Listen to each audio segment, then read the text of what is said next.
And I would have enjoyed it. But it's interesting to see the response to this second attempt. Every time you're under a bigger threat, the media still blames you even more. Yeah. It's almost as though they don't see their own role in this. What do you make? Have you just basically accepted this as a fact? I think so, yeah. Look, the media is... Donald Trump just made an appearance on MAGA Fox host Greg Gutfeld's late night show. And it went about as poorly as you can expect. And of course, we see Donald Trump self-destruct on stage when he is alone. But when he has his MAGA cheerleaders like Greg Gutfeld encouraging him to push his lies and conspiracies and talk about some of the most damaging elements of his campaign, it all just goes that much worse. And that is exactly what happened tonight when this interview took a pretty shocking turn with one of the stranger things that Donald Trump has said in a long time.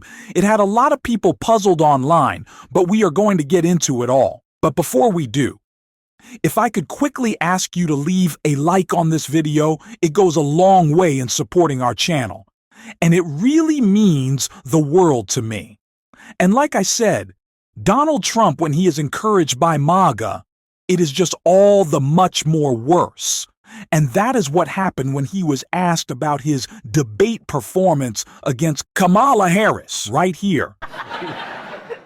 And I would have enjoyed it. But it's interesting to see the response to this second attempt. Every time you're under a bigger threat, the media still blames you even more. Yeah. It's almost as though they don't see their own role in this. What do you make? Have you just basically accepted this as a fact? I think so, yeah. Look, the media is extremely dishonest, extremely corrupt, actually. Look at the debate. I walked off, I said, that's debate. You know, they said I'm the GOAT in debates, because I had a lot of debates and I became president. And the GOAT means greatest of all time. He's a GOAT. But what a great stage. And I walked off that stage and I thought I had the best debate. And I was very unfairly treated by the anchor. I'm not fans of those guys anymore. And his hair was better 5 years ago than it is now. Okay? That happens. That happens with the clock. If I were Donald Trump, and I certainly don't want to give him any free advice, I would be doing everything but talking about the worst debate performance anyone has ever seen in the history of presidential politics. It has been only a week.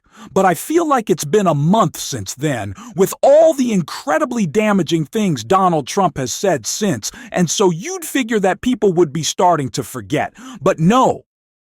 Donald Trump wants to continue to bring it up for some reason and pretend that he won. I don't know who's calling Donald Trump the GOAT of debating after that performance. That is a performance that makes you retire. And I think Donald Trump should take a little bit of that advice there. But yes, Donald, you are not the GOAT. Even the MAGA Fox host who you love said you lost that debate, so maybe you stop talking about it so much.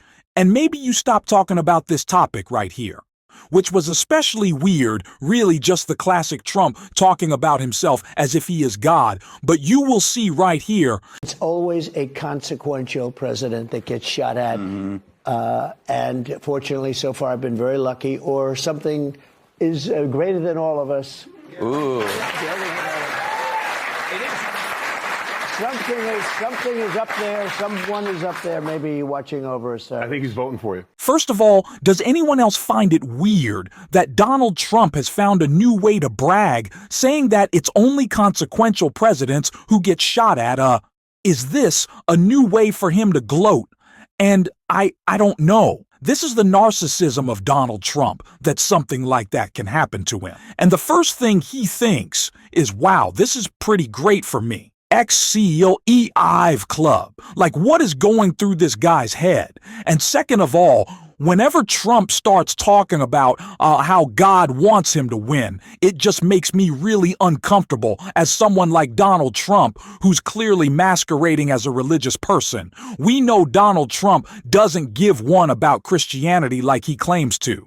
But it really seems like what he's trying to do more than anything is position himself as the godlike figure in his MAGA cult, which is clearly what they want of him. But this interview somehow got weirder than that when it took a pretty shocking turn with what Donald Trump said about Kamala Harris, an admission, an angry admission that he made about the state of the race. She's not knowledgeable about economy and various things, and I think it would be a problem. But you know what? He was pretty much gone. They said, Joe, it's over. You're getting out. And he said, I'm not getting out. You're getting out. And they were very nasty, 25th Amendment and everything else. He got out, and they put her in. And she somehow, a woman, somehow she's doing better than he did. So somehow a woman. Let's start there. Donald Trump said Kamala Harris is somehow a woman. Now everyone online is trying to unpack this because it's just so weird. I think the answer to what Trump's trying to say, if we can put our translating goggles on or whatever that might be, is that I think Donald Trump is mad. Kamala Harris is a woman. I think that's why he's saying somehow, because it makes her message about his attacks on women's reproductive freedoms so much more damning. But then Donald Trump goes on to say that she's somehow doing better than President Biden was admitting that. He knows that he's probably going to say that she's creeping up in the polls. But no, she is absolutely mopping the floor with him. He knows he's losing. And not only is this race about winning for Donald Trump, it's about avoiding jail. And that is what has gotten him so angry, so aggrieved, so out of control as we see in this interview. It's because, of course, this race is a selfish endeavor for Donald Trump, but it is selfish because he wants to stay out of jail. And it's why he's so mad at Kamala Harris saying things like this. They even said, but all of them, and they didn't correct her once, and they corrected me everything I said practically, and I think 9 times or 11 times. And the audience was absolutely, they went crazy. And the real, I thought it was, I walked off, I said, that was a great debate. I loved it. You know, you got a lot of people watch. I guess we had 75 million people watching, something like that.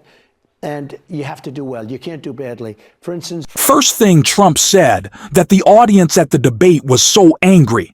There wasn't an audience, so clearly cognitive decline. Donnie is misremembering again, but also to fact check you, Donald. The moderators didn't interrupt Kamala Harris. They didn't have to correct her because there was nothing to correct, unlike you. She didn't spend the whole 90 minutes lying and pushing conspiracies about pets and geese. So no, there was less of an interruption of her. Maybe if you stopped lying, your situation would be a little bit different. But Donald Trump, like I said earlier, could not escape, could not stop talking about this debate for some reason. And so he went on his angry tiati, as we expect saying this right here. And I think my only regret is that I wanted to be elegant and I didn't want to go after the anchors. I wish I did, in a way. Yes. Well, that's our job. Considering that Trump has gone on an anti-David Muir hair attack lately, that he is attacking the hair of the anchors who moderated the debate, I think you've gone pretty far in going after them. I don't know what would be more rage than you have demonstrated. Saying that ABC News should be prosecuted for their debate coverage and that the anchors should lose their license, whatever that means. Yeah. I don't know how you could be more upset. But of course, the most grieved, embittered person in the world is Donald Trump. So if he's going to be able to find a way to do something, it's going to be more of a complaint in a weir. But since we had to listen to Donald Trump, I think it is only fair that we have a little palate cleanser and listen to Kamala Harris absolutely rip him to pieces right here. Remember when he was president? He tried 60 times to end the Affordable Care Act. And as he said in the debate just this week, he has no plan to replace it. Right. You said it. He said he has, quote, concepts of a plan.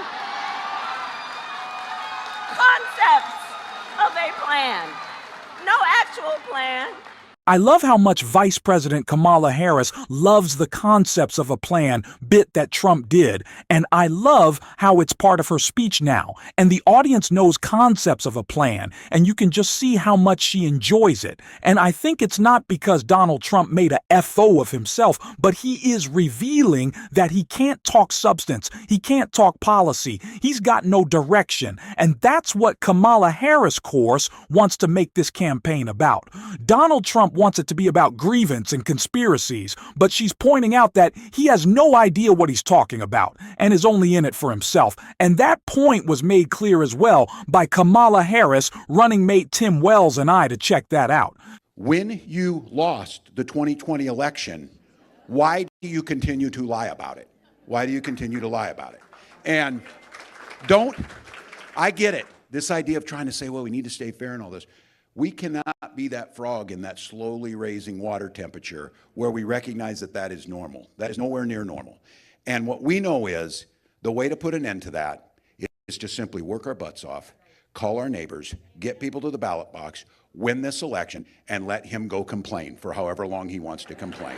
This is someone in Donald Trump who lies about our elections. This is someone in Donald Trump who has lied about our elections. This is someone in Donald Trump who is already attacking the results of our 2024 November election. Votes are just starting getting cast, and he's already trying to pretend like something suspicious is happening. Already trying to put it out there, already trying to sow the doubt because he doesn't care about our democracy.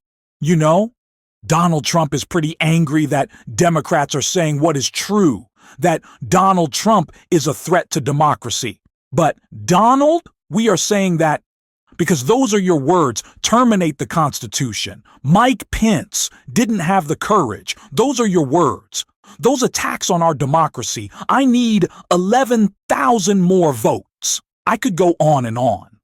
So if you want us to stop talking about how you're a threat to democracy, stop being a threat to democracy, and maybe just shuffle off stage. We've had enough. We've heard enough. We're done. Turn in the page. Bye-bye.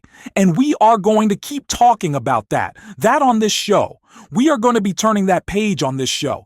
And if you want to support us as always, you can hit that subscribe button, leave a like on this video, and if you're stuck around to the end, give me a hello, give me a shout, drop a blue heart in the comments, and until next time, I'll see you soon.